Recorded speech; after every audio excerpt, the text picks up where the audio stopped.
శుభం భూయాత్. అక్టోబర్ 12 నుంచి 18 వరకు కర్కాటక రాశి వారి వార ఫలితాలు ఎలా ఉన్నాయో ఇప్పుడు చూద్దాం. కర్కాటక రాశి. పునర్వసు 4వ పాదం, పుష్యమి, ఆశ్లేష.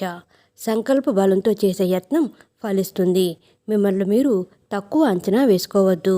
కొందరి వ్యాఖ్యలు నీరుగారుస్తాయి. ఆశావాద దృక్పథంతో ముందుకు సాగండి. సాయం ఆశించవద్దు. ముఖ్యుల కలయిక వీలు పడదు. దూరపు బంధువుల ఆహ్వానం అందుకుంటారు. ఆసక్తికరమైన విషయాలు తెలుసుకుంటారు.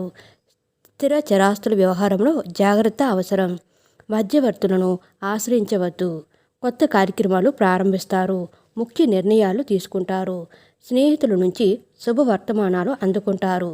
ఆస్తి వివాదాల నుంచి గట్టెక్కుతారు. వాహన, కుటుంబ సౌఖ్యం. వ్యాపారాలలో అనుకున్న లాభాలు పొందుతారు. ఉద్యోగాలలో ఆశలు ఫలించే సమయం. కళాకారుల అంచనాలు ఫలించే సమయం. వారం చివరిలో అనుకోని ఖర్చులు, ఆకస్మిక ప్రయాణాలు. కలిసొచ్చే రంగులు నీలం, నలుపు. శ్రీ శివ పంచాక్షరి పఠించడం కర్కాటక రాశి వారికి చెప్పదగిన సూచన.